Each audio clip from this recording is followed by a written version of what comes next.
Yan ang sabi sa Bible. At tayo po ay hahatulan ayon sa ating mga ginawa dito sa lupa, mabuti man o masama. Kaya sabi po ay, we will all have to stand before God one day and give an account for our actions. No, nothing is hidden from Him. Walang nakatago. Lahat po, ultimong mga gawa, salita, iniisip natin, hindi po yan nakatago sa Panginoon. Alam niya lahat yan, hindi po ba? Kasi ang Diyos makapangyarihan sa lahat eh. Siya yung tinatawag nating Diyos na all-knowing o omniscient. Siya yung omnipotent. So yung makapangyarihan sa lahat, all-powerful. At saka yung omniscient, omnipotent, omnipresent. Siya'y nasa lahat ng dako. Kaya nga kanina, nandito siya kanina eh. Hanggang ngayon, hindi tayo iniiwan.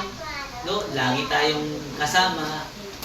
No? Kaya wala pong nakatago sa Kanya. He knows all the secret of our life. Yan. Alam niya lahat. Kaya, kung halimbawa parang ito, movie o pelikula, imagine lang natin na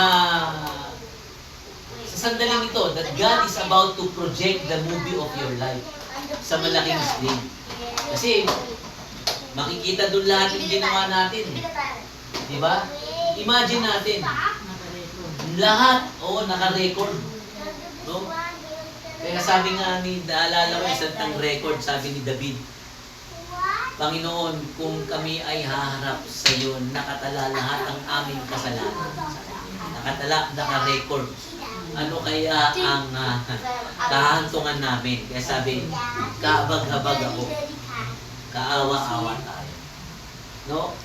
Kaya hindi ka makakakuha ng clearance sa langit pag gano'n. Kasi pag police clearance o NBA clearance, pag may record, hindi sasabihin sa remarks na no record on file. Kundi too much record on file. Parang gano'n.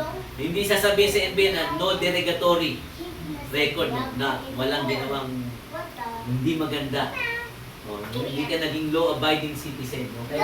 Kaya sabi nga dito, yung pelikula, imagine lang natin, lahat ng sinabi natin, lahat ng inisip natin, lahat ng ginawa natin.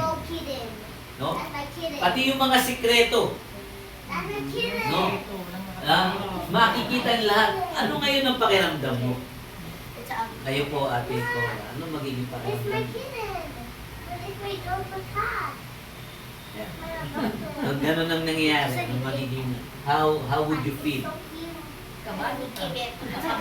Ha? Kabado. Sa iyo naman, Jester. Kabado po. Kabado rin. Diba? Nakakakaba talaga, di ba? No? So ngayon, sa Bible, ganito ang gagawin natin. Sa libro po ni Dr. Lucas, sa sinulat niya, ay meron pong istorya ng isang tao na ang buhay niya ay talagang nabago, completely transformed. No? Mula nung na-encounter niya si Jesus, mula nung na-encuentro niya, na-engage siya kay Jesus. At sabi nga, ang totoo niyan, yan ang mangyayari sa atin kapag tunay na na-encounter